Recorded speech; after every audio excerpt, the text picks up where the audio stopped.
Apparently, Andy Serkis is now tied into Netflix. This is interesting to me. Now, we just heard the other day that Mowgli is going to be, well, here this says here. It says, just days after acquiring the distribution rights to his Jungle Book adaptation, Mowgli, Netflix has announced that it will be teaming up with Andy Serkis once again, this time to bring George Orwell's classic Animal Farm to life. Now, with the Mowgli situation, that's really interesting because, I mean, Jungle Book was a big hit for Disney. Jon Favreau did a good job. He's now working on Lion King. And Mowgli, I saw the trailer for, and it looked kind of, I don't want to say dumpy, but it looked kind of dumpy. It didn't look that great. You know, I'd still check it out, but like, it definitely wouldn't be a theatrical run for me. And I think it was the dark, more serious undertones of it weren't really going to drag me into going to go see this movie. That being said, it does very much make sense that that Netflix would take it, because Netflix has basically at this point figured out that it works out really well for them to buy a movie off of a studio that would rather take a loss on it in terms of, you know, maybe less than, you know, in the case of what was it, Cloverfield Paradox, it was, I think, a $50 million movie. And they sold it for $40 million to Netflix. That's what I heard. And so, you know, Netflix then did the push for the Super Bowl, brought all sorts of people in, and it worked out well for them. Whereas Paramount was able to then basically lighten the load and get rid of this movie without ever having to put it in theaters, to share whatever money they were going to get with, you know, with the theaters, and then also have to pay nothing for advertising. So that might be where things go now. And this is kind of a big ticket item because it's Andy Serkis. This is his first feature film he's directed. The other stuff he directed was the second unit stuff for the Hobbit trilogy, you know, which I heard was actually pretty good. And now he's working on Animal Farm. Now, Animal Farm, again, due to the nature of Orwell's classic and how this thing's going to be playing out, we can already tell where this is going to go, right? We can already tell where this is going to go. So what we're going to see here and is going to be all mocap. And I think that's going to be very interesting for trying to tell this tale. Now, it says Deadline reports that Serkis will direct the film as well as producing with his Dawn of the Planet of the Apes and War for the Planet of the Apes director Matt Reeves. The movie will employ performance capture to tell the story of a group of animals who revolt against their human farm owners and win their independence, only for their utopian society to turn into a dictatorship.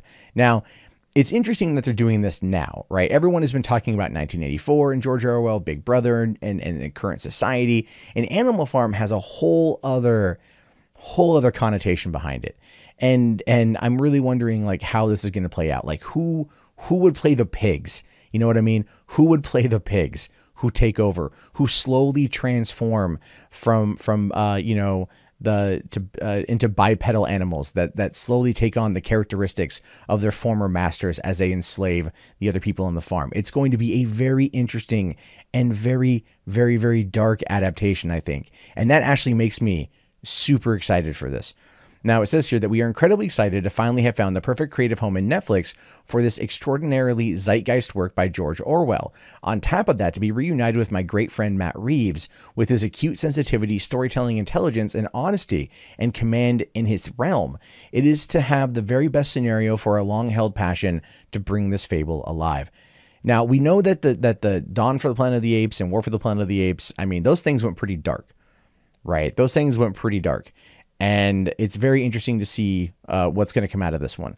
Now, Matt Reeves here, or no, sorry, this is, Mrs. Matt Reeves. He says, Andy is such an incredible artist. He is truly a force of nature and a beautiful soul. To be able to work with him again and with Jonathan and Netflix to see Orwell's classic tale brought to life in a totally new and exciting way is an absolute dream. And I think, and honestly, I'm right there with it. Like, I'm right there. Like, you know, there's always been talks about adapting Orwell. I mean, especially in current times when, you know, the Orwellian gets tossed around as much as almost any other kind of comment these days or descriptive word these days. But it says here that Orwell's novel, published in 1945, is an allegorical tale reflecting the Russian Revolution and the rise of Stalinism.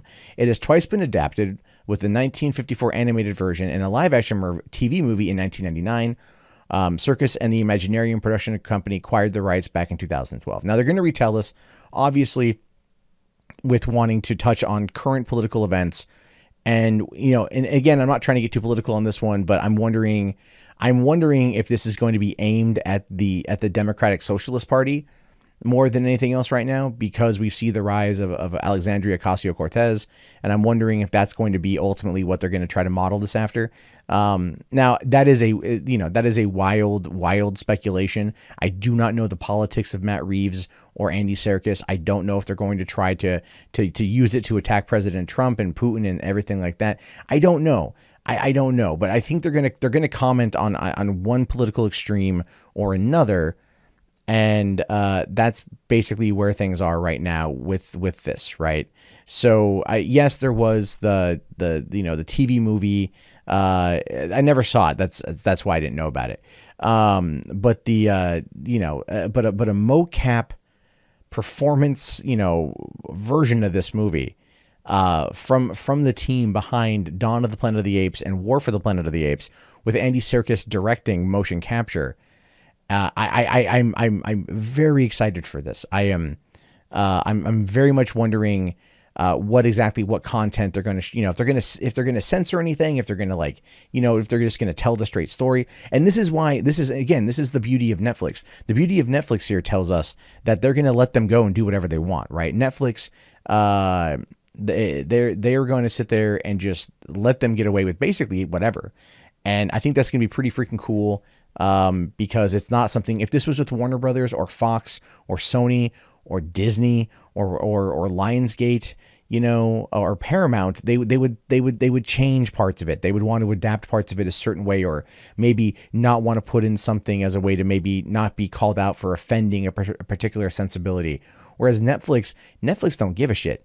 Netflix is like the freaking honey badger of production companies. It don't care. Honey badger don't care. Honey badger don't give a fuck, right? That's like, I butchered that, but yeah, that's what's gonna happen, and I'm pretty cool. I'm pretty excited to see what they do with this, because Orwell done right is something that I think a lot of people want to see, because they reference it a lot. The sales of the book over the course of the past year and a half have been astronomically high.